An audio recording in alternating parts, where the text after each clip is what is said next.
SFJ 4x4 Studios presents in my oversized four-wheel drive Jeep. a Jeep podcast starring industry experts. Pure monosity. What? Say that again. With mad scientist Scott Brown, Use my drill press as a sort of lathe. our host Neil Simpson, If one light goes out, they all go out. filled with shenanigans. We are really professional with Jeeps. This is I Speak Jeep. Wait, I did ask for it once. Okay. Oh, we're doing this. yeah. We're doing a thing, and we're talking about lathes and drill presses, Yep. but that's not actually the show today. No. Welcome all three of you who are listening today. We greatly appreciate your support. I am Neil with Simpson Family Jeeps, SFJ4x4.com, and my esteemed colleague, co-host, Mad scientist Scott Brown / sandblasting guy this week. Sandblasting Guide or Guy? Guy. What were you? Did you have a soda blaster over there? What were you pea No, blasting I, with sand blast? I took a bunch of parts for the Not the Restoration Jeep home and sandblasted them along with some 36 parts over the weekend. This is why we need a cabinet on site. We do. We need a cabinet. I've been making a wish list. If those of you who are, any proprietors out there who would like to be, part of the SFJ movement, I'm making a wish list of things I need to invest in. Mill, drill Yes. press, Yes. sandblasting cabinet. Yes, big sandblasting cabinet. We could procure a small one. Yeah. But I'm big. Yeah. Can I put an axle in it? I want to be able to put an axle in it. Absolutely. Absolutely. Folks, this is episode number 18. And you know what? Just the biggest shout out in the whole wide world, because those of you who have joined us on Facebook Live, who have been watching us on YouTube, or have been joining us via your favorite streaming site for your podcast, have made us one of the fastest rising, certainly Jeep and off-road, talk events, talk shows, talk casts. On the market right now. We actually have a screenshot, so proof is in the picture, and it's not a deep fake, where we have actually crested into the top 4 position on iTunes. So that's a big shout out to those of you who are listening, downloading, who are going out and leaving us a review. We thank you so much for your participation and support. This has been a wild ride just in the last several months, and people are really enjoying it. So the proof's in the pudding, and we're having a good time. So, bringing content that you like. And obviously, if you have something that you would like for us to talk about, send us a message, reach out to us, follow us on the old Facebook, hit Or us if on you Insta. just have a question you want to know. If you have a question you want to know, and you're not able to join us live, we had a listener, reach out and say, hey, you know what, I'm in Australia or something, and he said that would be, I don't remember what he said. It'd be the middle of the night or something for him. And so he's not going to join us live on Facebook, but he wanted to send his well wishes. So we appreciate that.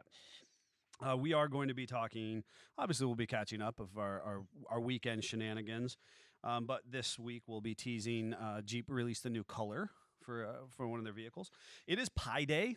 If you didn't know that, my wife has adorned me in this T-shirt. If my wife never watches these, I'm perfectly okay there. But she insists on getting us all matching T-shirts. Like that's her thing in life, is like matching I know T-shirts. for Dr. Seuss Day, you were all things. We were things, and Yes. she was the teacher of all things. And then she did the Tuesday, two for Tuesday. It was 2 22 something. I don't know. It's teacher. We have shirts, so it's Inspire, which is I don't know. I'm gonna get on screen here. It's super cool shirt actually. And I had a lot of fun talking with her about pie. Not the edible kind. That's delicious, but not the edible. 3.14 whatever. 3.14. Yeah, and That's all farther I can go. Huh. I know some people just keep going on and on and on. That's not me. And there's a 5 and a 7 and a 9 in there as well. I think that you just make up any random number and it's in there somewhere. Yeah, there's go some far fun enough. songs about it. But you know what? There was actually, I was talking with her and my son, because of course 8-year-old needs to know exactly how pi 3.14 works. I don't think my 8-year-old knows about pi yet. You don't think he knows about? Well, it's never too early to teach it. But actually, what's really cool is it's really applicable to our industry. Well, I'm going to talk about that in a second. Okay. And then I'll take your word for it. Then we've got And we're actually going to talk about gas and diesel, stick and auto. I don't know if we're going to talk about stick For and real this auto. time. And gas and diesel and EV. Oh my! We're actually going to talk about that today. Yep. Because of course, that's the number one thing everybody can't stop posting about online is, oh my, these gas prices have touched me. Yep. So. We're you know. Jeep owners. We know how that is. I don't know. I drive a brick for a living. I don't pay attention, but we'll talk about that. Yeah. And then there's obviously our blind reacts, and then our fantastic producer Jeff, the Italian stallion Chiaramonte, has reloaded our auction game, which Yes. I absolutely got smoked in last week. Which now means if stuff stays the way it is, I'm going to get my butt handed to me now, and Neil will decimate because Jeff's messed with it again. Well, he did a nice job. Well, these little events are fun. The plus side is you guys kept the same amount of bank that you had left over from last week. Thank so Which was pretty much none for me, Right. I think. yeah. You lost some money. Yeah. Okay. Yeah. So what'd you do over the weekend? I hibernated. I appreciate I heard something about a growling bear. And the best part is my daughter, that's how she actually is associating a lot of things of bears. So when she gets angry, it's the cutest thing. She goes, "I have a grizzly bear inside me right now." Oh, boy. And she gets really mad. She's well, that's a really good way to communicate how you feel. Yeah, it is. She understands. Even on the outside, she's cool as a cucumber. She's ready to light into somebody. The kids are gonna change the world someday. All the kids in SFJ are. There's some kid gonna be like, "What?" and then get a cold. Oh, she's gonna sock him. She's gonna sock him. We don't exactly condone, but we do. So, no, actually, I made an appearance at a very cool event. It was nice to kind of start to reacclimate to society after a couple of years of not doing big public events. Yep. And made the trek over to Jefferson, Ohio, and to a maple syrup festival, a maple syrup open house. And another YouTuber, actually, a very cool individual named Nate Bissell, I believe, because it's Bissell Maple Farms. And he had his facility open for people to do tours and tastings. And actually, it was a big free event. It was donation only. They did sausage and pancakes. And their signature piece is bourbon barrel maple syrup. And I That got sounds delicious. if you like a note of bourbon, it was spot on. I kind of feel like he should have brought samples now. Like that's just not fair. I fair. agree. I could do that. I could do that. I And think we need samples. We need pie for Pie Day. we needed Right? pie. I should I'm have brought hungry pie. right now. I should have brought pie. I really That thought was about a doing missed that. opportunity there. Missed I opportunity. know we're getting really hungry I talking blown about it. this I this blew morning. it. So we took the Jeep, we saddled up the wife's mall crawler, and we headed out into the snowy tundra because obviously we Yeah. got beat again here Yeah. in northwestern Pennsylvania. Thought it was spring. Just kidding. JK, take that right back. Take that sunshine back. And Yeah. it was cold, blustery. It was in the teens. I would say Saturday was very sunny. Like we opened the door at the shop and got welder's flash from the sunshine. Really? On Saturday? Oh, it was horrible. Like 18. It was 18 cold. It was degrees. cold. It was very sunny. Okay. And be okay. all that white snow outside. It was like literally like in my face. Hence the welder's flash. Okay. Yeah. Well, Yep. yeah. So that's what we did. We did that, and then I hibernated. Just hunkered down in the cold, and tried to focus on some of the excruciating amount of invoicing, estimating, build sheets that I have been subjected to recently. I tried to Yep. address some of that on Sunday. Not exactly the cool aspect of spinning a wrench that I Yeah. would like to do when the weather's better, but I hope that I'll be able to live vicariously through you. What did you accomplish? So Saturday I left here and actually did some stuff for the shop and went out and got some parts for the Nata restoration from our machine shop friend, and he was in the middle of working on his diesel Dodge up to his above his elbow. What kind of diesel Dodge does he have? You know that you just Spiked your interest. spiked my It's interest. a 6.7 truck. Oh, okay. So it's a newer truck. Newer then. truck. His heater hose had gotten a hole in it, and he's a machinist, not a mechanic, so he didn't have the appropriate pliers and tools to do that. So I took pity on him and came back to the shop, got my tools, went out there, Oh, you did not. and it took about 3 seconds with the right tools to Oh, get that's the right tool after for the him job. fight with it for an hour. Yeah. So that was good to help a friend. And then I went home and sandblasted parts, waiting for my family to get home. And then we did family stuff. And then went out, and I've been trying to just do something on the car, but I'm waiting on these bolts that are coming today. Yeah. Thank God. Do we actually have tracking on them? We do. we They're out for officially- delivery. Okay. Okay. Yep. So finally, we able to put the suspension back in the frame after taking it apart. So I'm very happy about that. But I've been just putting, detail stuff, running brake lines and gas lines really pretty, electrical lines, over analyzing stuff that no one will ever see underneath this car. No. Well, that's my own issue. I have a quad project in my garage that I Yep. refuse to work on anything else until I put this quad back together. Yeah. And four-wheeler for those of you here in the Midwest. And I'm obsessing over stupid things that nobody will ever see. And I have certain bearings that I have to use on the swing arm. I mean, this is like a late 80s, Yep. Moto 4. This is not lighting the world on fire. Yeah. And yet I'm like, well, if I do this, then I have to do that, and I have to put the plastic back on. Yeah. Just got to do it. You just got it. You're right, and that's the nature of the beast. We Even just if have it's to. 15 minutes or an hour, you go out and you do something, and it moves you forward a lot. And I've heard plenty of people talk about that, and I've gone back and forth where I do it and then I won't. But project don't get done unless you at least try. So I'm Yes. desperately trying to do that with mine. Motor is progressing at the engine shop pretty well. It is bored and honed at this point. Nice. And pistons, rings, and bearings will be arriving Wednesday. Personally and professionally, we have 3 at that shop right now. Yep.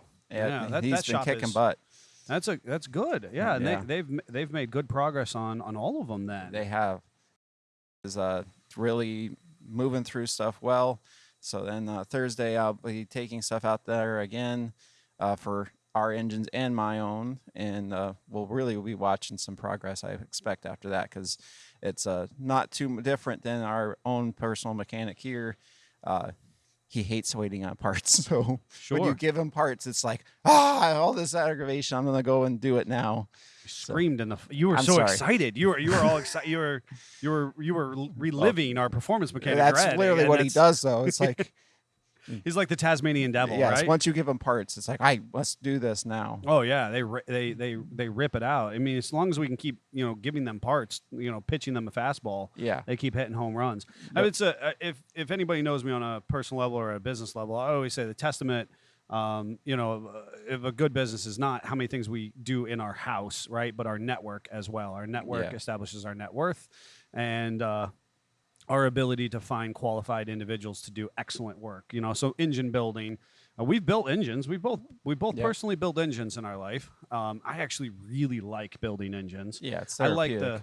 it is therapeutic. I love the finite minutia of tolerances of specking out crankshafts and bearings and using the different products, and then obviously But then you need a boring tool. a whole and you set need of a tooling hone to do it tool, all right or to the most professional endeavor. Which Facebook Marketplace showed me one. It's $8,000 for a used boring machine. It's like, oh my! I'll just keep taking my motor out there. Oh my! I wasn't ready for that. And now, I haven't bought a lathe. I was thinking, Yeah. a couple thousand for a lathe would be too much. Yeah. Talk about the very specialized yeah, it's very specific use machine. use. Yeah, Yeah. crazy. Yep. Huh. Well, that's good. The compounding effect of just doing a little bit every day really does make the difference. It does. And it's so valuable. If you're not on Scott's social media, you should be, because what's very cool is you can watch this, and the updates are oftentimes just really kind of minimal. Yeah. But if you go back and you track all of the progress, it's very cool to see it all kind of categorized. And something we do uniquely here at SFJ 4x4 is we give all of our bigger build customers photo albums for that very reason. Yep. And it's really cool to go back and you'll see, like he said, here's the Jeep arriving, here's it going taken apart, here's the parts mocking up, here's things getting off the paint, here's things going back together, and it really gives you a nice thing. And I totally go back afterwards and look, like, where was this bracket? How did that wire go? It's really helpful for that as well. Absolutely. A little tip for those of you who are endeavoring to, jump into your own project. Yep. I was going to talk about a quick project here at the at our facility that I'm very proud of. I think is really unique, and we do have quite a number of cool Jeeps in house right now. Yep. And of course, if you're not aware, you can follow us every Tuesday on YouTube. Is it Tuesday? Tech Tuesday video comes out on YouTube, I believe. Yeah, Tech Tuesday, that makes sense. And we do a quick walk around from, the week prior of the Jeeps that are in. Also on our Facebook Live, Jeff, producer Jeff, will be going live to just walk you through the shop and show you what we have. But a cool project that I'm really, I knew what I was biting off, but I did it anyways. We have this, it's called an Expedition 2.0 adventure trailer. That trailer's so cool. It is so cool. So Yep. if you're not on our social media, run over there, check it out. It's obviously in a couple different shots, videos. I don't think we're actually going to do a video on it itself, but a customer brought this in behind his Jeep, and he is towing it with a JLUR 2.0 E-Assist. Yep. And the trailer itself, this is wild, has a tongue weight. What did we say the tongue weight was? It's almost 300 pounds. What? 290 pounds. So there's that almost 300 pounds, almost 300 pounds of tongue weight. It's built in such a way that it's not a usual kind of 60-40 split of a trailer. It's more like almost like an 85-15 split. Yep. As far as weight distribution. It's a huge tongue weight. And it's made to drag over things. It literally has KO2s on it for tires. And it's got what's called a no limits hitch, which basically allows it to pivot. It's not a typical ball hitch. Spin the trailer. Yeah, you could spin the hate to see that happen. Yeah. But the customer wanted to do basically a kind of he's wanting to do some overlanding, and he's wanting to kind of be a little more self-sustaining in this vehicle. And he has obviously solar and onboard water and a cook station and all those kind of good things. Yep. But what he asked us to do was a fairly complex battery maintainer, tender, and almost like a transfer switch between the technologies. So an unregulated solar panel regulating it so that it maintains the batteries. And so he approached me with this project. I knew two things. I knew that I was grossly underqualified at the time, and I secondly, I knew that I wanted to learn and become the professional that people expect us to be. Yep. And so Greg and I have been working through this project thanks to a company called Red Arc. They make these awesome electronics battery maintaining. There's a big push in the overlanding industry to do lithium. These are not lithium batteries. These are your standard lead acid type, or maybe they're gel, or more your traditional battery structure. And so we've been wiring that up, and what a neat project that is. But the big thing is we're actually running 4-gauge cable fused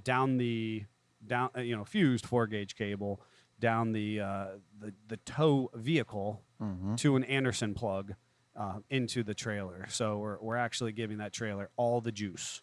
Yep. All the electrical HRSPers if you can. So I'm pretty excited about that project, and if you haven't seen it, folks, you should check it out on our social media. Gobi. Mm-hmm. Talk about new vehicles, new trends. Talk about overlanding. Yeah. This is where it's at. Yep. This is where it's at. I liked that Gobi color when it came out with the Gladiator. I thought that was a awesome tan color, especially for the overlanding purpose. It just blends in nicely with the scenery. Absolutely.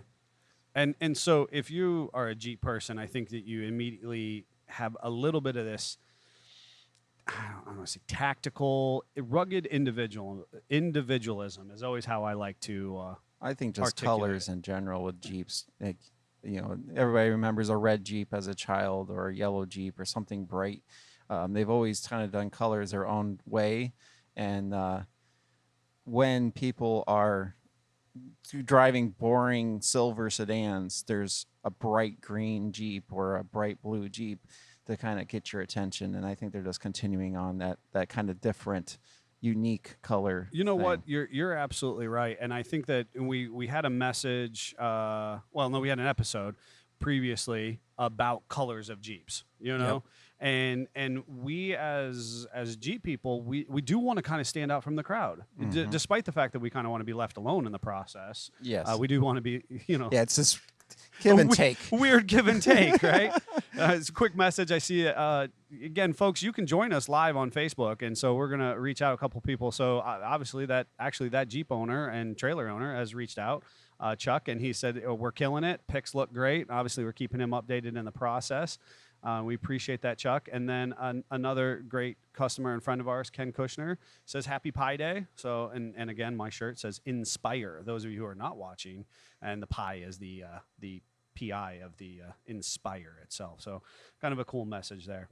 And we do try to do that with Jeeps and that rugged individualism and with the colors and that Gobi. So they teased it, or they don't want to say they teased it, but they're going to offer it for Wranglers. It came out with they came out with the Gladiators originally in the 20s. Yeah, the first. Has it series been of Gladiators. available for ordering this whole time? I believe it was just the first year of the Gladiators. And then so 21, it was not available. It was what I got the impression of. Which right? that's another thing Jeep will do. They will giveth and taketh. They with- will. with colors. So go ahead. Well, no, I found a great write-up, and I'm going to give them credit where it's at. It's motoreye.com, and it's by author is Anthony Alanes. And I'm going to read verbatim his information, but again, we're giving him full credit for this write-up, and I think it's really appropriate on the color. It says, white, black, and various shades of boring remain the most popular paint colors for new cars. Jeep makes selecting one of these plain hues a pain by offering, of course I clicked on my thing, by offering its products with a range of bold color choices that has only increased in the last few years. Yep. Joining the brand's growing color palette is Gobi Tan, which Jeep will offer on both 22 Wrangler and Gladiator. Yep. And I just thought he articulated the fact that while the rest of the market is focusing on your really plain Jane, blend into the crowd, grays and blacks and whites and stuff. That's not Jeep. That's not Jeep. No. That's certainly not your Wrangler market, and that the brand of Jeep in general. They really like to tease with these cool colors and different blues. Now, I thought it was interesting. Jeff, maybe you can weigh on this for our Blue Jeep Crew listeners and friends. The difference, I heard that Hydro Blue is no longer an option, and it's Chief Blue. Do you know anything about that, or is that just hearsay? Last I knew, you could get both, depending on which model you got. Oh my God! You could, because Chief is the light blue. Yeah. Last I was looking, you could actually order, depending on which trim level, you could order the Hydro or the Chief. Some trim levels don't offer one, the others don't offer the other. And that kind of makes me think too of all the packages. Like there was a Chief package with a special hardtop color and stripe package. They're always doing those kind of things as well. Like the anniversary Rubicon that's coming up as well. Kind of doing special packages. Well, and I thought was funny is that it's actually the Gobi is going to be more expensive of a paint option than the Tuscadero. Oh my, that's interesting. Isn't it by $100? So the paint option itself is going to push somewhere around $500. I wonder why. It's either $500 or $600, and the Tuscadero is $400 or $500. Isn't the Tuscadero kind of got a pearl or a metallic in it, and obviously Gobi's going to be a flat color? I don't know. That's a great question. I did not see that teased in the process. I was just reading about how you can option up your vehicles. Corsair has to do a good job of giving you just enough information to make you wonder. So you talk about it and do what we're doing. Do what we're doing. Oh, go figure. What else was teased over the weekend? So we had the teaser released by Jeep for Easter Jeep Safari. EJS 2022. And most Jeepers will know that is a great time for Jeep to release concept vehicles. It is. So this is a teaser for what their concept vehicle will be. Yeah. So I don't know what our viewers can pick out from there. Those of you who are tuning in and listening, we were trying to pick this apart a little bit. Obviously, we see a 392 on the hood. Yep. We 20th anniversary on the side we by see the that Rubicon. little 20 badge on there. We see an American flag where the louver, Yep, that super fender cool. vent would be, is kind of an American flag layover. See a really gnarly mud terrain there. Yeah, it looks. I'm just absolutely, making stuff up. Looks like a KM3 to me. That's what I'm thinking. Yeah, it looks like KM3. So I'm obviously Rubicon. That's a 35 KM3. Yep. Um, And it looks like it's something special with the hood or at least a decal there by the 392, but it's really hard to say. They obviously make it hard on purpose to pick out what exactly it is and make you wanting more. Come back Yeah. for more. yeah, America. We're gonna let those. We're gonna let those eagles fly. Yep. Open up the throttle and let her eat. Yep. And speaking of opening up the throttle Yep. and letting her eat, is that a segue into our gas, diesel, and EV? I think oh my. so. Oh, real quick though, Yes. since you brought up the EV, Jeep also confirmed a launch year of 2024 for the EV off-road and their EV family SUVs. I saw that. And I saw a lot of people chattering about it. Because is that also part of the all electric Jeep as well? Is Yes. that their release date? That's their confirmed. You said release date. 2025, right? 24. You did say. See, for some reason I thought the all electric was 25, but you're saying 24. They confirmed it was, I think, March 3rd is when they confirmed it for 2024. Looks like a little KL Cherokee. It's somewhere between a Patriot, or excuse me, a Compass and a KL. Yeah. All electric vehicle, which is fine. I like electrics. So this new report is there's two different ones. They're going to have an off-road version and then a family SUV one. Oh no, this is like a Bronco and a Bronco Sport. It yes, is. it is. Jeep, don't do that to us. Don't do that. Don't touch us like that. Yeah. I I think they're going to though. I mean, for the Make EV 'em market, different. it makes sense. make them different models. Hopefully, It's they very will. confusing for Fords. Fords can be confusing, just to start in general, but Oh yeah, well, I'm gonna let you say that. I do technically own two Fords. That's in complete technicality though. Yeah. So, but I'll let you own that one and all the blue circle problems out there. the But more they change, the more they stay the same. But see, that's like a 18 JK, or excuse me, an 18 Wrangler. You can have a JK Yeah. and a JL. Let's just eliminate confusion by. Which we totally called that back when it happens. Like, this is going to be a problem in the future, and it already has been. Yes. Oh my gosh, I had a customer, and he was like, "Well, this is this is a 19." I was like, "Listen," or he said, "This is an 18," and I was like, "Yeah, I'm gonna call it a 19." Yeah. Because I'm desperately trying to eliminate confusion with all the other people we work with. Yep. But I obviously the thing that everybody is posting about on social media is gas prices. Yep. And you had already brought it up, and I had retorted that I drive a brick. I know it, Yep. and I'm okay with it. Yeah. I'm always been intrigued by diesel and the options of swapping them in the Jeeps and the kind of mileage and torque you get out of it. I've yet to do it, but I've always been intrigued by it. And I've been following a couple YouTube/Instagram guys that have Willys 2As with TDI swaps. And so cool. Does this tiny little engine, and it gets really good fuel economy. They made them right to the Willys transmission transfer case, so then you still have the cool 15 shifters, one for overdrive and one for four-wheel drive and one for low and high and one for still that, so you can split gears and stuff. I wonder what bell pattern are they using to make I think there's Is it an adapter for doing that. Do you know that? Do you remember that I had a TDI for a second? Not the parents. Jetta. No, I did not remember. We had a you Golf one. TDI that was here at the shop because we were going to use. I was going to use that in a project. Yeah, we should have done that. Honestly, that TDI went for like $300. Yeah, those when days are gone. Oh my gosh, to say the least. Yeah. And so I am, those of you who may or may not be aware, I am a diesel guy. I'm a frustrated trucker by self-description, and I have always loved fuel alternatives.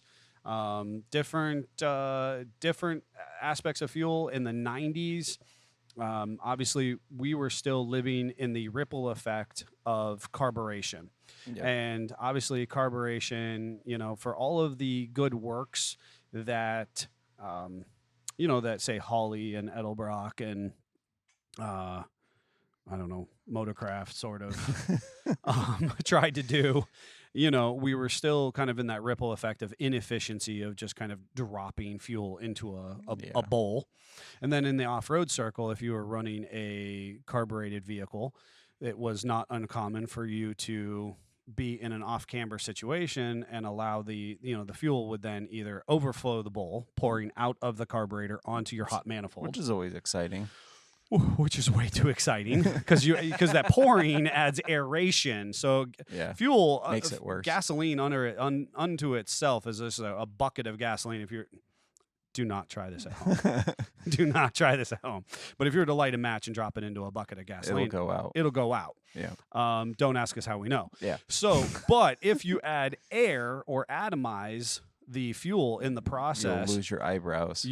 Right, Jeff? I don't know Right, what you're Jeff? talking about. You know anything about losing eyebrows? May have happened So- recently.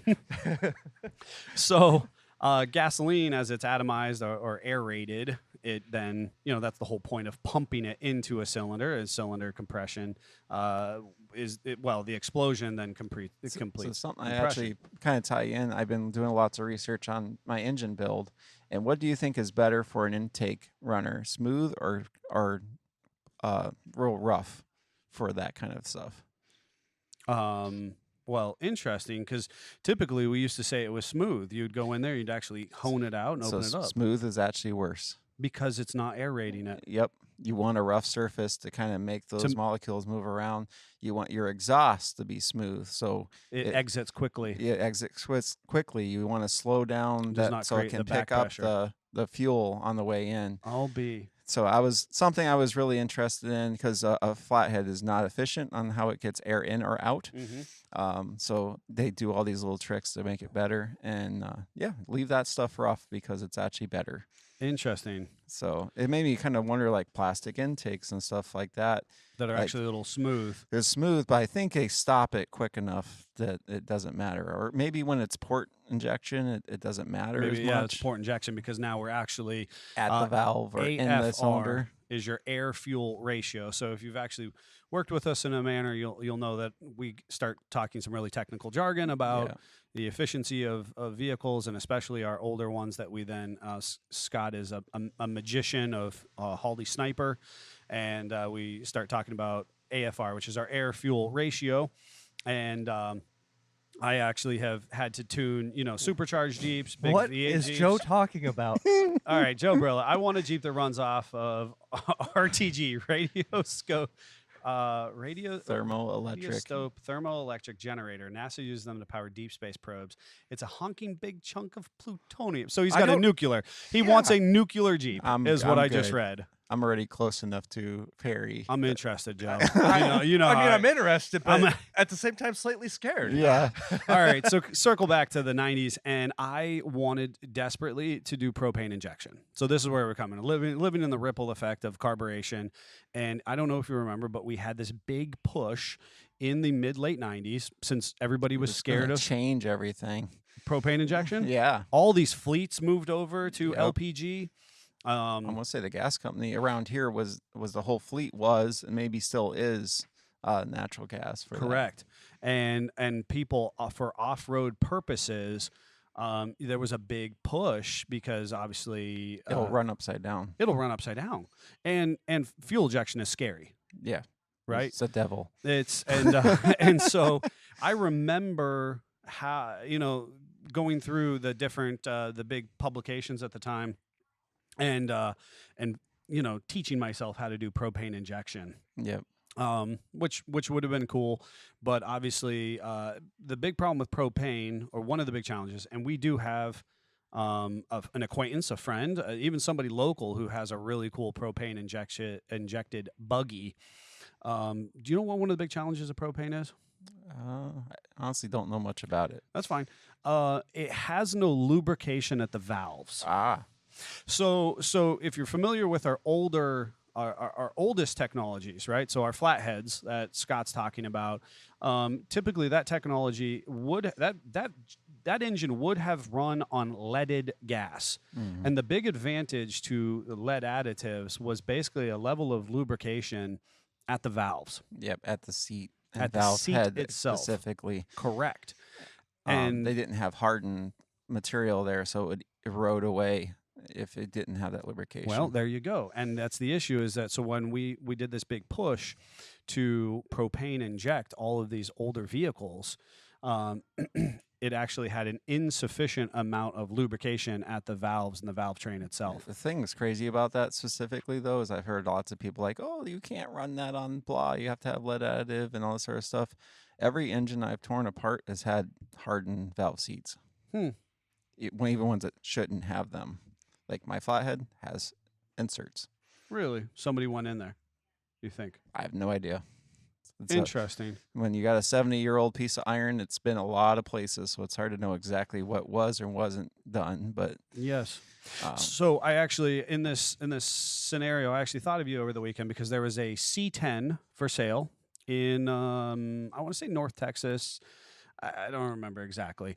And they had already done the length in the wheelbase, and they had taken a bed and they had set it in place. And they actually had a Dana, so they had the factory Dana 70, and they had a Dana 60 under it.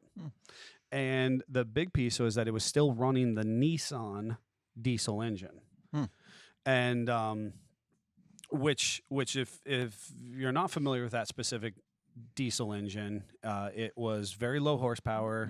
It was not a particularly, I don't want to say clean engine, and we think of clean diesels now. Yep. It was a little more rudimentary, non-turbo, if I remember right. not naturally aspirated, right? So those of you who the term that we would use would be natural aspiration, and actually your regular Wrangler is typically naturally aspirated as well. Yeah, unless it's a 2.0. Unless it's a 2.0 turbo or we have supercharged it in some capacity. Yep. Everything else is going to be natural aspiration, which just means that the air from the outside comes in without any extra added pressure behind it. There's no extra added oomph. So a turbo or a supercharger will force air into the intake itself. And engines are an air pump, so you push air in, you can get it out. It just makes it more efficient. You know, it's so funny you say that because I got on one of our YouTube videos, somebody fussed at me for calling the engine a motor because of that. They wanted me to call it an engine because of it being an air pump. You know, and diesels are arguably similar. Yep. But they work not on combustion of having an outside combustion, kind of an added piece where you're actually creating a spark, which creates combustion. They're working on pressure combustion. Yeah, that's the big squeeze. The big squeeze, and just that added immense pressure detonates, if you will, the molecules at a molecular level. The fuel, and then that's how the explosion happens, which then forces the piston downward, creating the energy that the air pump produces. And Jeep throughout our 80 years has tiptoed around diesels. Yep. And so it's important to note that diesel is actually was Rudolf Diesel. It was in the late 1800s at one of the World's Fairs, had actually created an engine that would run on peanut oil, which is just super cool. And I've always loved diesel and biodiesels. And there was a big push in the Great Recession to move to biodiesels, and all these really awesome businesses started up around that. Jeep themselves, they've dealt with Nissan. They had a Perkins. Yep. Back in the day. Perkins diesels back in the 50s, I want to say. We obviously in the 2000s, one of my favorites was the Liberty. CRD. CRD. Yep. CRD, CDR, CRD. It's CRD. Yeah, CRD. And but I don't remember who the manufacturer of that was. I don't know. I think that was just when they were starting to dabble in the Mercedes too, so that might have something to do with that. Right, but I because don't know Mercedes has enough. made some decent diesels. They have. And of course, if we And- go into our military application, Yeah, those have been diesels forever. correct. And diesels definitely used more overseas than we have it here.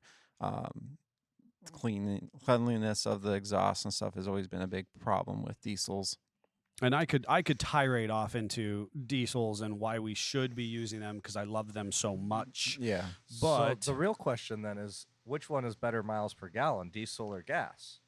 Usually diesel, hands down, is Yep. always better. So fun fact, I have the actual ratings for Jeep for the 22 no, models. no, So we're tw- not talking about Jeep diesels. All right, Jeffrey, go ahead. So why wouldn't we not talk about Jeep diesel? They still get better mileage. If They I'm not do. mistaken. They do. Yes. So it's 21 and 24 are the miles per gallon for gas, Yep. and 22 to 29 are the mile per gallon for diesel In our Wranglers. in the Wranglers. Okay. Do we have an EV? Do we have a 4xe piece there? I don't have the 4xe. Okay. I could get a stat on that, but it's variable based on how much of it you're using versus electric versus. Oh, without question. Yeah. Yeah. It's Absolutely. a constant. That's a constant, metric. right? And that's the how, we used to split hairs on whether the Dana 30 was strong enough online. Now we're splitting hairs over who's getting what miles per gallon, and is it hybrid mode? Is it all electric? Is it form mode? Yeah. So, as far as Which 29, that's nothing to sneeze at in the Wrangler. So the 4xe is combined rating is 20 miles per gallon. Hmm. That's actually lower than I was expecting it to It say. is. That's kind of depressing. because I know that's what they're advertising is about 20 miles on a full charge, all electric. So I think that number is a little bit askew on a quick search. Yeah, they're saying the EPA rates the 4xe at 20 miles per gallon combined under gas operation, landing it closer to the V6. Okay. Well, interesting statistic. We heard it there. Do we have a source on that? Just for those. That is from gearpatrol.com. All right. Well, hey, Gear Patrol, if you're unhappy with it, go after them, not us. So and the thing is, we have to start somewhere, and Yeah. that's what I think is really valuable. Now, the big issue, and I hear this argument from who I feel are credible sources, is if you look at any of our big locomotives that are running the rails intercontinentally right now, they are a diesel electric hybrid. Yep. And that is my big And thing. they have is been that, for a long time. and they have been for a very long time. And so the question is, why have auto manufacturers gone to gasoline electric hybrids versus a diesel electric hybrid based on we are running a lower sulfur diesel, we are running a clean diesel. We've addressed some of those needs that diesel engines have to make them more environmentally I've never appropriate. completely understood it because, I know plenty of. I have a friend that has a CJ with a 4BT swap. It gets 45 miles of the gallon. 4BT, for those of you who may not be aware, is a 4-cylinder Cummins motor, Yeah, 3.9 liter. 3.9 liter, and they were actually a pretty rudimentary motor that was created in the 80s, Yeah, late 70s, 80s. It's very rough. It shakes you to pieces and stuff. It's not. You gotta love what it does to really like it. But it really, what CJ gets 40 miles of the gallon? Correct. And what's really cool about diesels in general is their torque band. Now, those of us who've had your XJ, ZJs, MJs, YJs, TJs, go back even to our CJs where we had our straight 6 construction. That straight 6 produces torque Yep. based on the kind of the crank offset Mhm. and the length of the that big long crank as it is. So we as a Jeep enthusiast have benefited from torque over the last 50 years. Not all cars can say that, right? So Yeah. there's a whole aspect of the market that's all about high RPMs. It would be interesting. I know in the XJ overseas, and I think in the Wrangler overseas, you could get a diesel while we couldn't. I'd be curious, since we are national, We are international. international. Sorry, International. I know. someone tell us what that diesel is. Well, who makes that? Is it actually a Chrysler offering, or is it somebody else that's? Because we used the Zuzu diesels at one point. They and- did. and I then remember we- early 80s, you could get a diesel XJ here.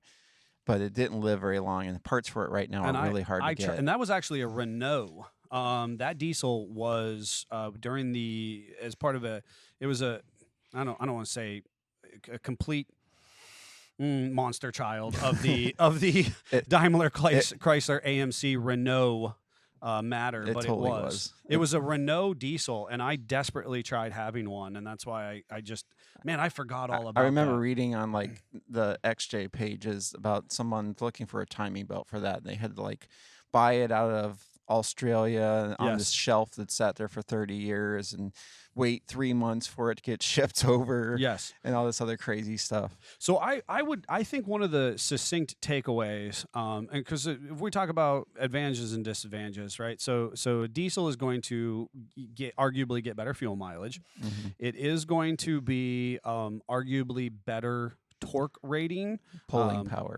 power, right? That initial first gear oomph, if you will. Yep. Challenges that a diesel have been up until about 10 years ago, pump availability. Yep. Which is obviously the big argument we have with EVs right now, right? Everywhere you get into, an EV needs to be charged. And they're like, well, you can't get that at your corner store. I literally saw a bar in Meadville, Pennsylvania, that has an EV charging station now. Yeah. Folks, it's going to happen. Do you know what I mean? Like, we're going to and the reason quit why making obstacles. He's so easy on this because he's had a diesel truck for a minute, and that's the way it is for a diesel. You don't know where you're getting fuel, and you go to the local corner gas station. Odds are they have a pump, if they do at all, for diesel. And that is exactly true. 20 years ago, we needed to pick up diesel. You might be going 2 or 3 exits. Yeah, you're glad you get good mileage because you might need it. That's right. And that's a testament to, our truckers who've been keeping freight moving for the last 80 years in diesel trucks. Or you're filling up next to a semi. And then I have done that, obviously. I have obviously done that. And so for me, maybe you're right. Maybe that's why it makes me unique to the situation. Yeah, you've been exposed to it for the last 15 years. I have.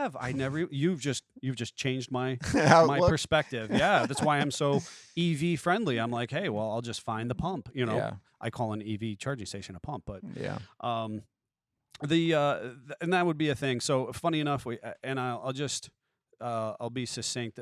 The big thing right now, I'm really excited about Mahindras. Mm-hmm. I don't know that we're going to see them make, legal Eagle on the road use, but they're kind of a small Jeep. They're a little bit of a very inspired at minimum. Very inspired. Yeah, and they are running a 2.8 motor in them. I know a lot of flat fender guys are excited about using parts from them on their Jeeps. And I would love to do a little more of that myself. Yeah, me too.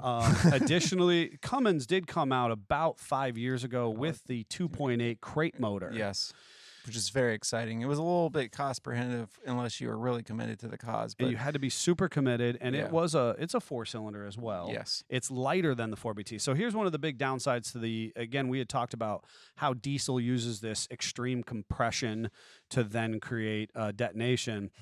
Because of that extreme compression, the wall thickness of these engines had to be very, very thick and therefore very heavy.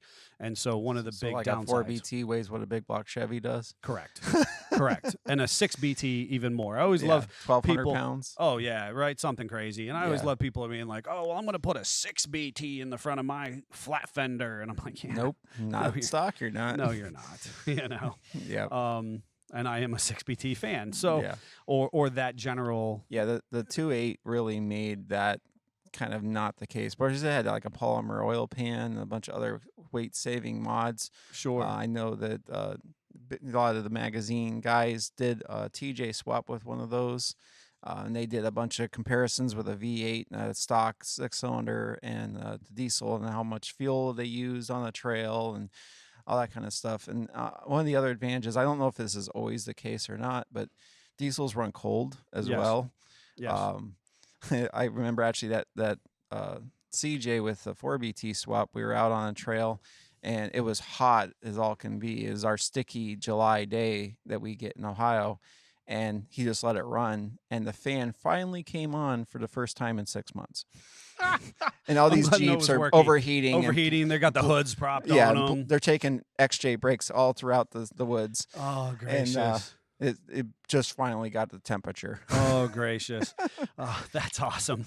Well, and I'd like to see, we've done a couple diesels here out of our facility. They are arguably heavier than the 3.6 at this time. They are. So lift kits for them do use a heavier spring rate in the front to support that motor. It's not by a ton. I don't statistically have that in front of me, but it's still not terrible by any stretch. And there's the 3.0 diesel V6 in the new ones. Yes, and it is turboed as well. So again, it's not naturally aspirated. It is, it is induced. So as far as what I would say the big takeaway on Jeeps is concerned is we've dabbled so much as an industry in diesels and finding a good fit. They keep perfecting, right? We've had these great platforms as far as the 232, the 258, the 4.0. Then we move into the 3.6 eventually. I skip somebody I know. And those are great power plants. Yeah. And so it's kind of hard to deviate research and development to keep talking diesel, but we should be as a global industry. We should be talking diesel. But of course now EVs are the number one thing, and of course with the rising fuel prices and everybody boohooing about that, this too shall pass, folks. We drive bricks. If Smiles per gallon. Smiles per gallon. That's what we should title this episode. Do a shirt. We should do a shirt. Smiles per gallon. I love where EVs are going. Is it feasible that everybody should run out and buy one right now? I don't think that's the case.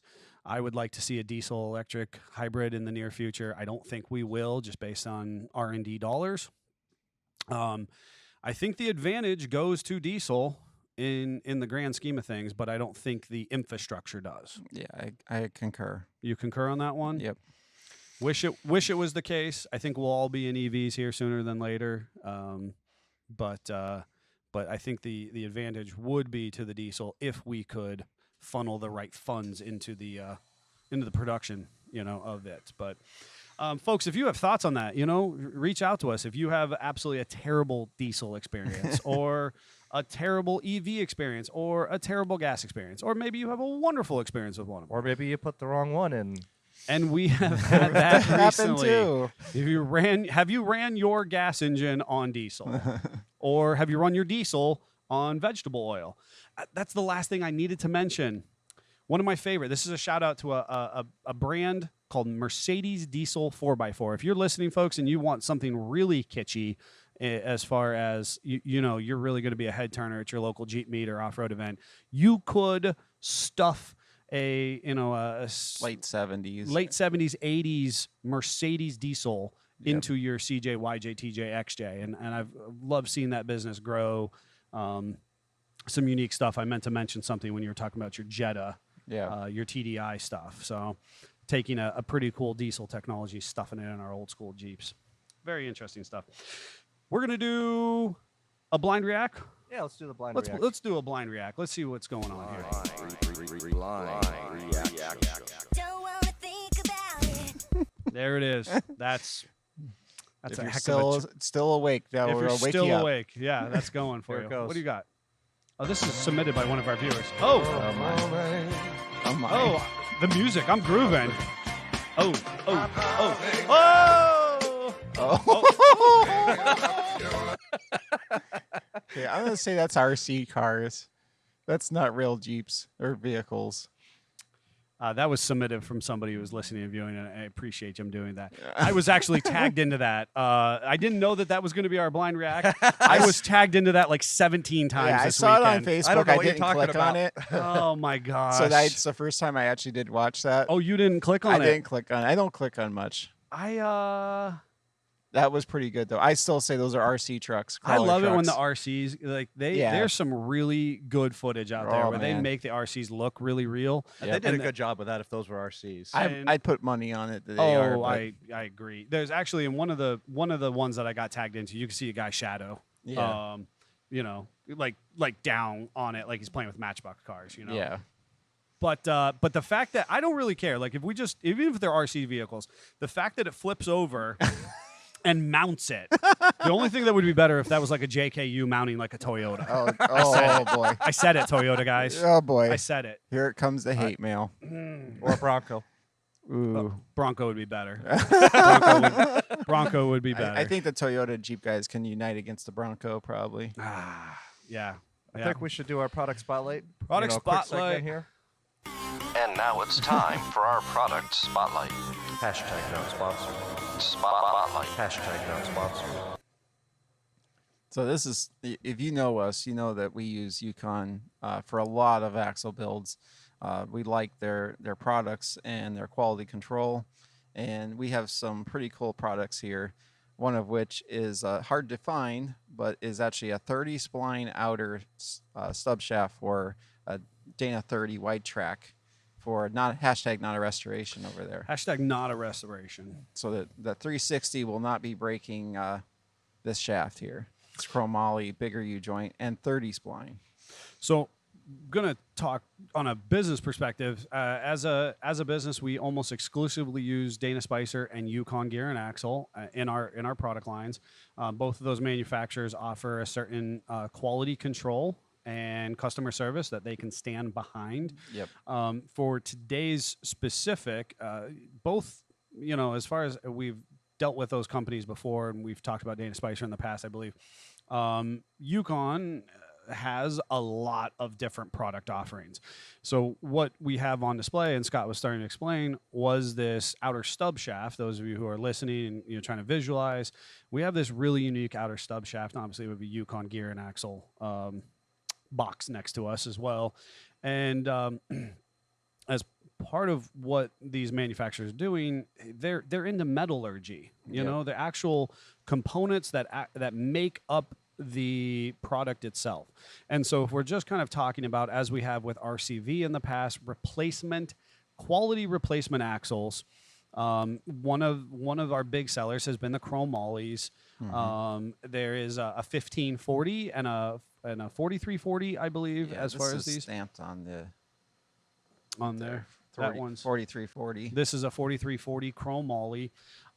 There's actually a number of different types of metallurgies that when I am doing purchasing, sales, product builds, so on and so forth, or custom builds, we, depending on each customer's needs, kind of dictates the componentry that we use.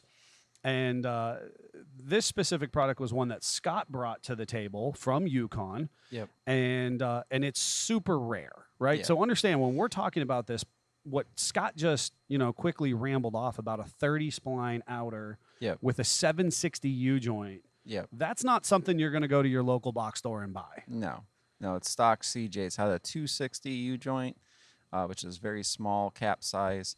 This is what an XJ, not ZJ, but TJ, all those had in there. Even some early JKs had 760s. It's more of an industry standard at this point. Yep. So it's just it isn't so much like I'm sure there's an XJ guy going, why did you upgrade to that? But it's a big upgrade for a CJ. Right. Over It that is a little big bitty upgrade. shaft U joint. And they're making these shafts custom. Yep. And so... And the next part, we'll have to show it when it arrives. We're patiently waiting. We have a internal spline kit that Yukon makes for the same axle that allows you to utilize this spline count, so we don't have bolts loosening up on our lockouts and stuff like that. We're doing a really cool, I dare to say, period correct beefiness of this axle. Absolutely. And this axle, as a standard Dana 30, is about as strong as it could humanly be. Like, Dana 30s get a bad rep. Yeah. There were aspects that were arguably not their fault that gives them a bad rep. Yeah. This one actually, is going to be as beefed up, as appropriate as it can be for its application. Yeah. And something as much as like a quality custom axle shaft in a quality metallurgy, as far as that 4340 chromoly, makes the difference. So a big shout out to Yukon for making a product that most people aren't venturing out to produce, and having it on the shelf. You know, arguably they had it on the shelf in one of their national warehouses, and they were able to get our products into us. And we work with 3 or 4 axle actual shaft builders, right? These are the guys who are cutting the shafts themselves Yep. for custom application, and this is just a very cool testament to who they are and their dedication to the off-road industry. 100%. All right, sir. We are nearing the end. If any of the 3 people are still watching, we thank you so much. You know, we're going to play a game as we typically try to end on something reasonably entertaining to wake you back up. And we are going to be back next week. We might be taking a break here in the near future, just kind of to reset and look at material again. But a big testament to Davey the Savage Thompson for recutting and cutting stuff so that it looks good, reusing our content, putting it back out there. Jeff for cutting some highlight reels for those of you listening on Spotify podcasts, iTunes, that kind of good stuff. So let's play a game, which is a pickup from last week. Correct. An SFJ exclusive Jeep Auction Stars.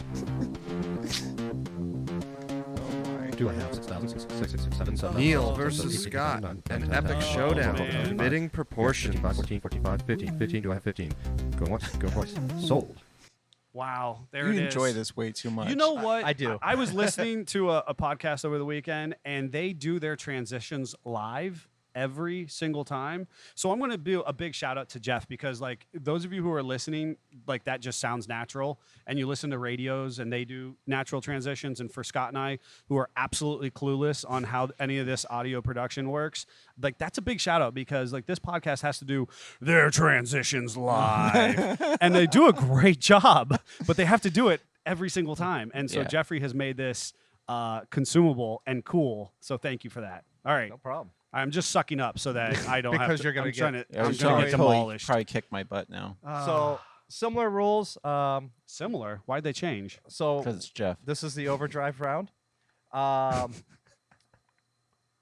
One of the biggest things will be that the losing bid will be deducted 10,000 from their account. And this time, you're both going to write down your bid in advance instead of shouting out your bid. And it's whoever bids the highest wins that round. I Well, came I always have unprepared. my pen. I came unprepared. I can click and annoy There's Neil. a marker. There we go. I like markers. I came unprepared. Okay, here's your first one. Oh, Oh. baby. Oh, baby, baby. Again, these are all from local or relatively local dealerships, and these are their listing prices. Those of you who are listening in, that is the new Jeep Grand Wagoneer in a beautiful black pearl. I want one of these. Of course you Am I do. supposed to be writing something down? I You just, are. Just write your bid. I want one of these. Oh, there was notes on the back of my. There's production notes. They're Oh. always on the back, but you guys never flip it over. So I thought we decided there wasn't. All right, I'm putting. Make sure you have room for all your bids. All right, I'm hiding it like I'm on Jeopardy. I'm hiding it like a shield. all right. So you both have your bids down. I've Yep. got my bid down. All right, Scott, what's your bid?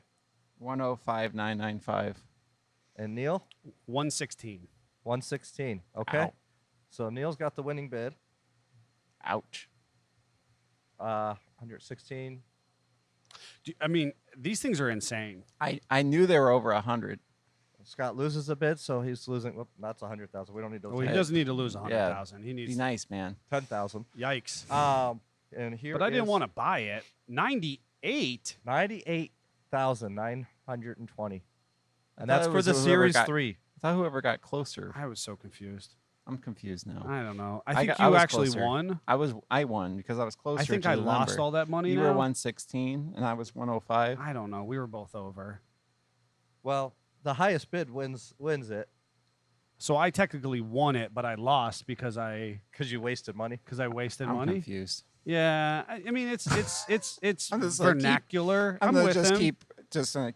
I telling won what I it think it is. because I overpaid by 18,000. Is what he said. It was 17,000. So you lost your $10,000 deposit is what you lost.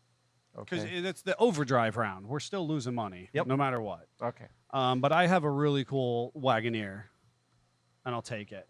I want one. Here's the next one. Oh, I think I know that Jeep. It's lifted. Somebody kept their wheels and tires. Mm-hmm. And they took their graphic off. They did.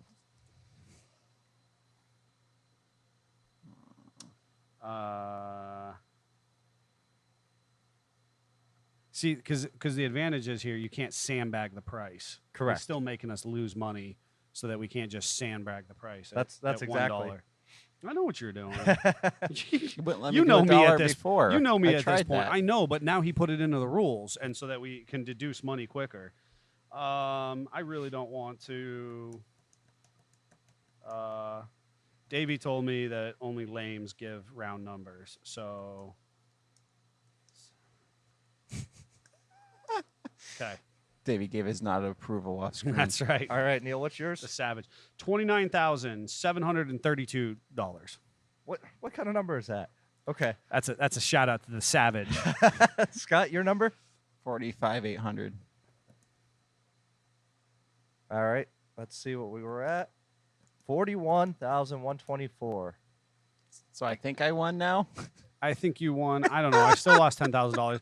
I don't know. I got to get rid of Jen's Jeep. That's what I'm hearing. Oh, Jen's God. mall crawler's got to go. All right. Order me an EV. So that was a 2018 Wrangler Unlimited 4xe. Sahara. Just so the listeners knowing, I'm ordering a 4xe. If I get rid of Jen's. Here's your next one. Another Grand Wagoneer. Or is that? No, that's a Grand Cherokee. It's really hard to tell them apart. It is. I found that. It is, but I think that's the new I Grand think he Cherokee. did that on purpose. The difference, He though, did do that on the purpose. difference is the Wagoneer does not say Jeep on it anywhere. Correct. It says Wagoneer. I don't know. I can't see that. How? Yeah, Well, right. Those of you who are listening, you can't see anything. This is Yeah. the terror. Don't worry that you're missing something.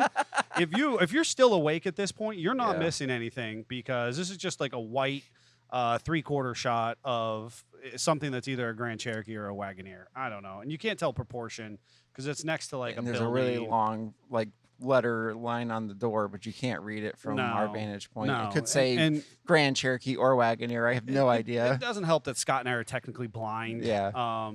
And are we? Oh God! All right. right. Here we go. This is going to be bad.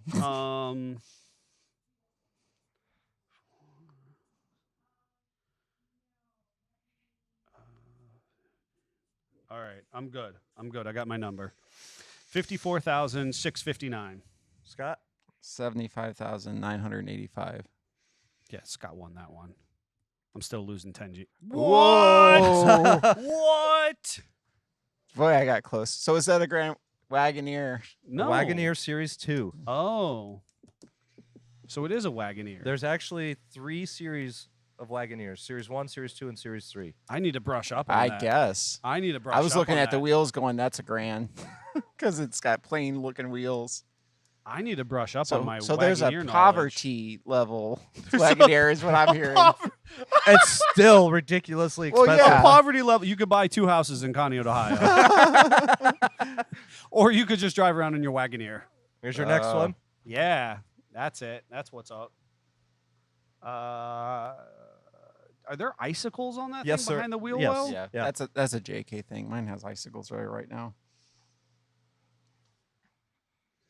I'm just glad I can see the banner now where these vehicles are. I know. Oh yeah. Not that it's going to help me pricing them.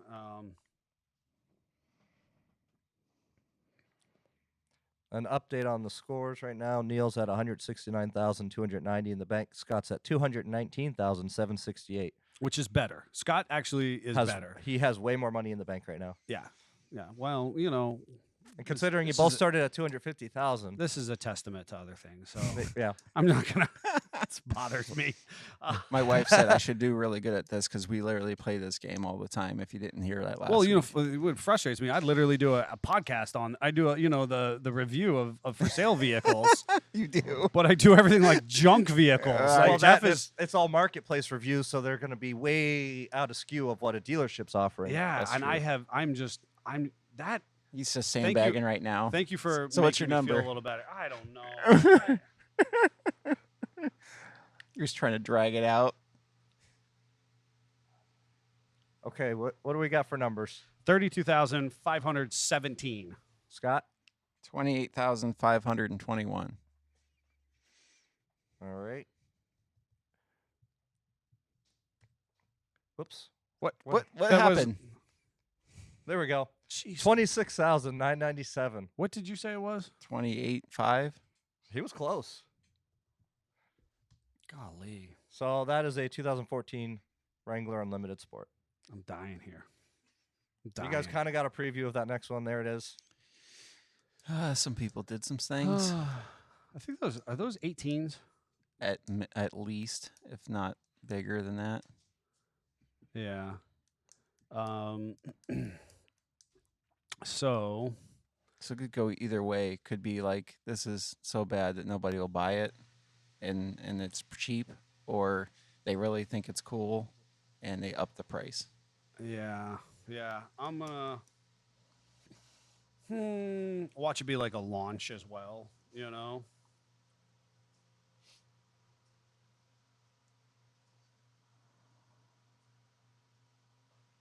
Okay. Scott's still writing. All right. What do we got for numbers? 65,374. 51,900. Okay. 57,804 for 2022 Jeep Gladiator Sport. Wow.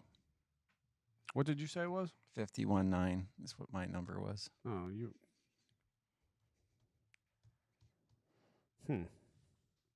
I like his out. He did a nice job on the algorithm.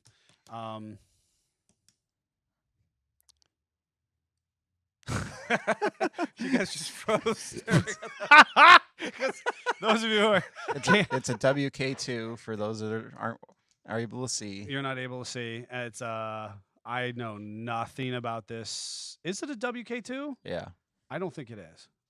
You think it is? it is. Do you remember when they made compasses look just like dub Ks? Yeah, that's not a compass.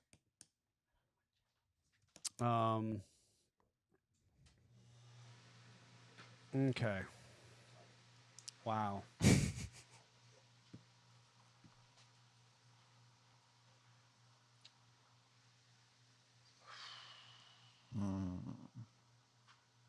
It's at a dealership. That should mean nothing to me. At this point in time, I'm just making fun numbers. All right. I made a number. Okay, say it. 15,221. Scott. 25,409. So 25,490. Yep. 12,507. Wow. Scott took a hit on that one. Yeah. I knew it wasn't going to be good. How did we catch up? I mean, how are you 40,000 within 40,000 of me at this I point? don't know. I don't understand the metrics. I what like Jeff's his metrics. doing. I know exactly what his I think he's doing a good job. Well, you're losing every 10,000. You're losing a $10,000 deposit every time you make a bid. Yeah. Oh yeah, totally get it. And then you get the difference deducted when you actually. So like you just lost $12,000 on that one. Correct. You know. All right. Oh, little JLU for those of you who are not watching. It's a nice. That's like a Rhino or the what do they call that? That's a Sahara. Looks like It is a Sahara because it's got the color inserts on the bumper and it's a monochromatic fenders to body. It's even got the color match top, 18-inch wheels. Those are unique wheels. I don't see those all that often. Oh, watch this one be one of the brand new ones. You know, did you know that right now MSRP on like a brand new JL Sport is like 29,000? it's been that way for a while. I understand that. Where are but you buying where one are you at? buying one of those? And Jeep issued Only a Jeff. statement. Jeep issued a statement that says that doesn't include your $1,500 destination fee. Which is that's not fair. I'll go to the plant and pick it up. Right? $1,500. Okay. 49,759. 47,490. Oh, we're right there. Okay, so I won it. Oh, that is a 4xe. And if you look closely, you can actually see a little hint of blue there. Nobody can see that. No, nobody can see that, Jeffrey. Jeffrey pointed to the fender line and thought that we could see the blue I can see logo, the, blue. the trail. I don't know your problem. Of course, But- he picked the passenger but side where the charging port The isn't. plus side is Neil made money on that. I actually made money. I underbought a Jeep there. Hey yo, close that gap. Close that gap. Okay. Okay, so folks, we're looking at a. Jeff has once again picked a terrible picture in an attempt to stumble us up. We've got the back of a Gladiator, 3/4 shot, so part of the driver's side, part of the cab or the pickup bed. It's got a hard cab on it. It's a Sport by the Flares looking, but it's got like Rubicon wheels. I'm just gonna be quiet. Are those 'cause not I'm Ruby wheels anymore? I'm not giving you stuff. Scott sees it. He knows what's up. You write your number already. Hmm.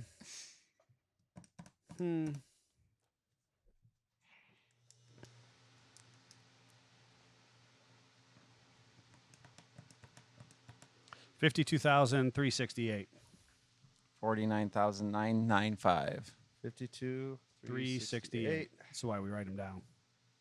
And that one. Wait, I made money again. Nope, there we go. So yeah, you made money. It was 62,175. It is a Ruby. See, it had the red toe hooks on there. Yep. How did you miss that? What do you mean? I saw it. I also didn't want to say it, but it's got cruddy flares. That was the thing. I It's can't tell. painted flares I can't tell that that's a painted. Those flare. are body color flares. and hardtop.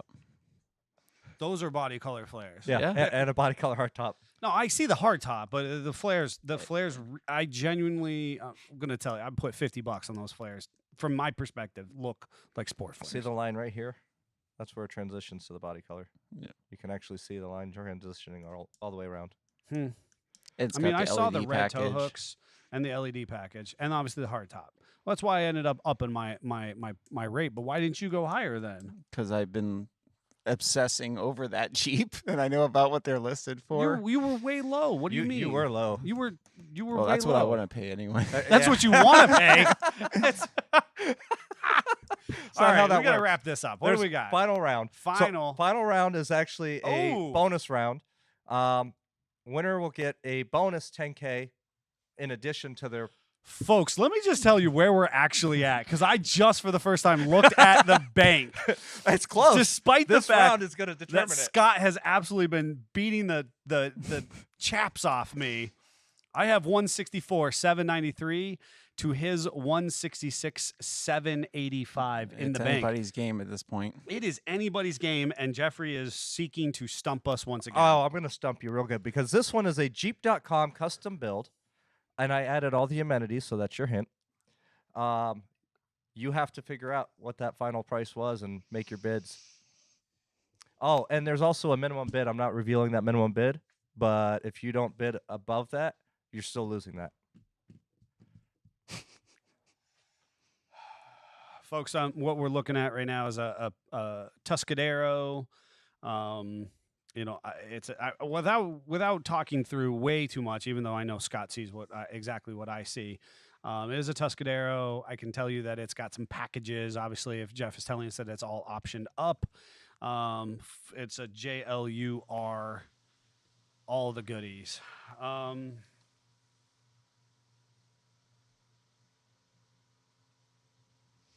This is the Jeep that Kristen wants. Oh, that's the Jeep that we all want. Yeah. I don't think I want a want diesel. Tuscadero. I want that one. I know. I want that one. What that one is it's a 4xe, folks.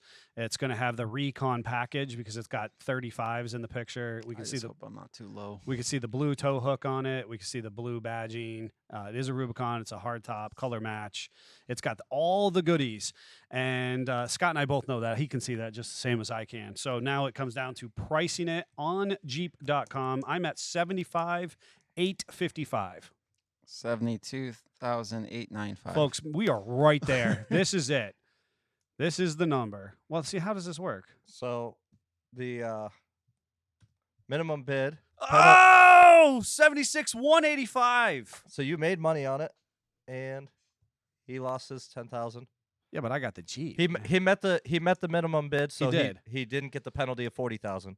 But Jeez. final scores. Let me get this in here. 76,185 was the value. Yes. So final scores. This is how these games work.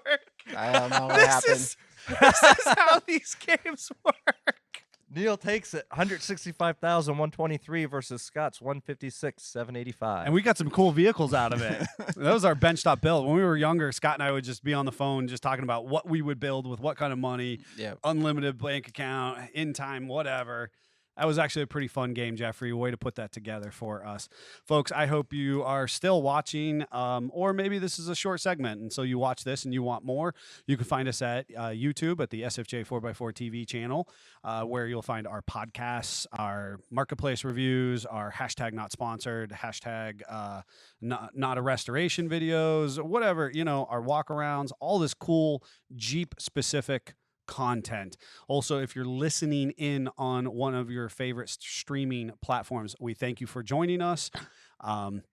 Please think about, exiting out, giving us a review, leaving us, 5 stars, and telling your friends about us, because we're having fun and we're really enjoying people reaching out to us and sharing that feedback, regardless of what it is. And if you have questions about projects around our facility, or you want to engage us, you're always welcome to join us live on Mondays at 10:19 a.m. on Facebook, where you can interact with us and comment and share in the process. Anything to add today, sir? Nope.